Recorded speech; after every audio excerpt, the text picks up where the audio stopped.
ಮಾಜಿ ಮುಖ್ಯಮಂತ್ರಿ, ಕೇಂದ್ರದ ಮಾಜಿ ಸಚಿವ ಹಾಗೂ ಹಿರಿಯ ಮುತ್ಸದ್ದಿ ರಾಜಕಾರಣಿ ಎಸ್.ಎಂ. ಕೃಷ್ಣ ಅವರು ಇನ್ನಿಲ್ಲ. ಎಸ್.ಎಂ. ಕೃಷ್ಣ ಅವರಿಗೆ 92 ವರ್ಷ ವಯಸ್ಸಾಗಿತ್ತು. ಸದಾಶಿವನಗರದ ಸ್ವಗೃಹದಲ್ಲಿ ಇವತ್ತು ಬೆಳಗಿನ ಜಾವ 2:30 ಸುಮಾರಿಗೆ ಅವರು ನಿಧನರಾಗಿದ್ದಾರೆ. ಕೆಲ ಕಾಲದಿಂದ ವಯೋಸಹಜ ಅನಾರೋಗ್ಯದಿಂದ ಬಳಲುತ್ತಿದ್ದ ಎಸ್.ಎಂ. ಕೃಷ್ಣ ಅವರು ಆಸ್ಪತ್ರೆಯಲ್ಲಿ ಚಿಕಿತ್ಸೆ ಪಡೆದು ಇತ್ತೀಚೆಗಷ್ಟೇ ಮನೆಗೆ ಮರಳಿದ್ದರು. ಇಂದು ಬೆಳಗಿನ ಜಾವ 2:30 ಸುಮಾರಿಗೆ ಇದ್ದಕ್ಕಿದ್ದಂತೆ ಕೊನೆಯುಸಿರೆಳೆದಿದ್ದಾರೆ. ಮೃತರ ಪಾರ್ಥಿವ ಶರೀರವನ್ನ ಸಾರ್ವಜನಿಕರ ಅಂತಿಮ ದರ್ಶನಕ್ಕೆ ಸದಾಶಿವ ನಗರದ ನಿವಾಸದಲ್ಲಿ ಇಂದು ಇಡಲಾಗುವುದು. ಅವರ ಹುಟ್ಟೂರಾದ ಮಂಡ್ಯ ಜಿಲ್ಲೆ ಮದ್ದೂರಿನ ಸೋಮನಹಳ್ಳಿಯಲ್ಲಿ ನಾಳೆ ಬೆಳಿಗ್ಗೆ ನೆರವೇರಿಸಲಾಗುವುದು ಎಂದು ಎಸ್.ಎಂ. ಕೃಷ್ಣ ಅವರ ಕುಟುಂಬದ ವಲಯಗಳು ಪ್ರಜಾಧ್ವನಿ ಪತ್ರಿಕೆಗೆ ತಿಳಿಸಿವೆ. ಎಸ್.ಎಂ. ಕೃಷ್ಣ ಅವರು ವೃತ್ತಿಯಲ್ಲಿ ವಕೀಲರಾಗಿದ್ದರು. 1962ರಲ್ಲಿ ಮೊದಲ ಬಾರಿಗೆ ಮದ್ದೂರಿನಿಂದ ಶಾಸಕರಾಗಿ ಆಯ್ಕೆಯಾಗಿದ್ದರು. 1999ರಿಂದ 2004ರವರೆಗೆ ಕರ್ನಾಟಕದ ಮುಖ್ಯಮಂತ್ರಿಯಾಗಿದ್ದ ಎಸ್.ಎಂ. ಕೃಷ್ಣ ಅವರು ಮಹಾರಾಷ್ಟ್ರದ ರಾಜ್ಯಪಾಲರಾಗಿ ಕೂಡ 2004ರಿಂದ 2008ರವರೆಗೆ ಕಾರ್ಯನಿರ್ವಹಿಸಿದ್ದರು.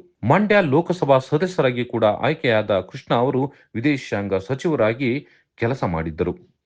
1971ರಿಂದಲೂ ಕೃಷ್ಣ ಅವರು 2017ರ ಮಾರ್ಚ್ನಲ್ಲಿ ಇದ್ದಕ್ಕಿದ್ದಂತೆ ಕಾಂಗ್ರೆಸ್ನಿಂದ ದೂರವಾಗಿ ಬಿಜೆಪಿ ಸೇರಿದರು.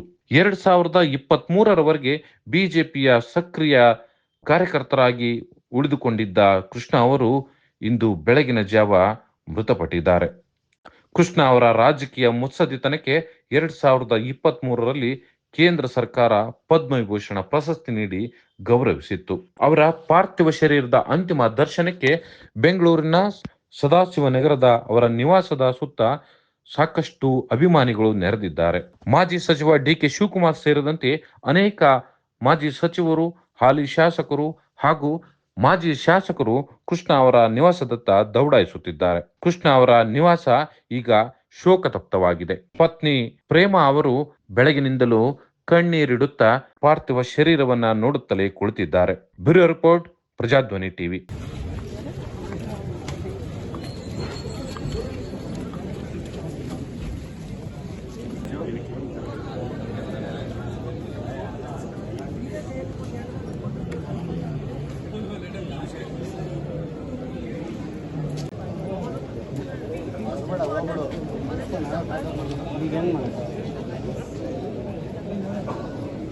ಸರ್